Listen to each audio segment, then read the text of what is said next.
Assalamualaikum warahmatullahi wabarakatuh. Saya Agus Nugraha akan memaparkan tentang perundungan di lingkungan sekolah. Apa itu perundungan? Perundungan merupakan perilaku atau biasanya dikenal dengan bullying.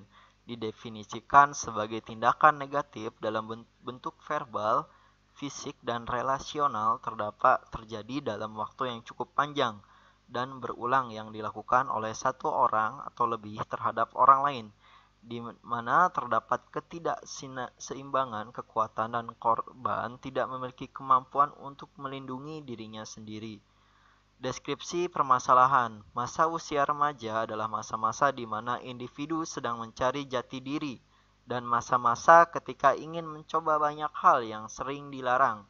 Masa remaja juga merupakan masa di mana kondisi psikologis individu tidak stabil dan cenderung memiliki tingkat egois lebih tinggi sehingga mereka rentan melakukan tindakan yang menyimpang. Mengapa perundungan sering terjadi pada remaja? Kasus perundungan, Komisi Perlindungan Anak Indonesia atau KPAI bahkan menyebutkan bahwa laporan yang masuk terkait dengan kasus perundungan adalah sebanyak 37.381 kasus di sepanjang tahun 2011 hingga tahun 2022. Akar permasalahan perundungan.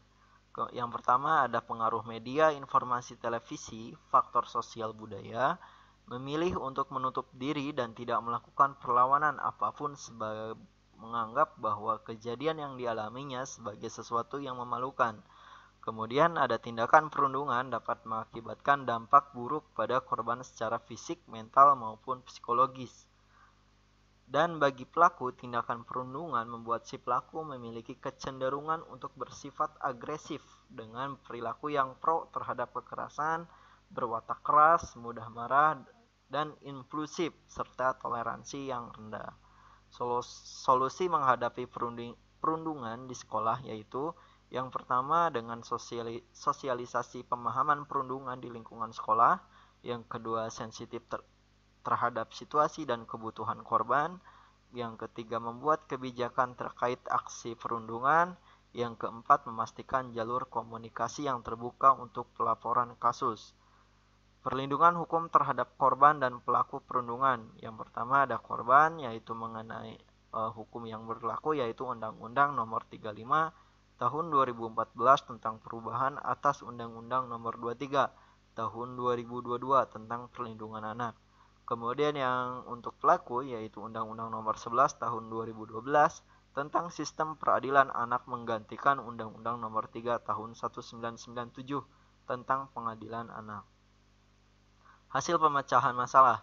Siswa mulai memahami tentang perundungan setelah sosialisasi secara kontinu oleh pihak sekolah. Kemudian siswa tidak berani melakukan perundungan karena adanya konsekuensi hukum. Jika ada yang melakukan perundungan, siswa akan segera melaporkan ke wali kelas dan BK sehingga dapat segera ditindaklanjuti oleh pihak sekolah.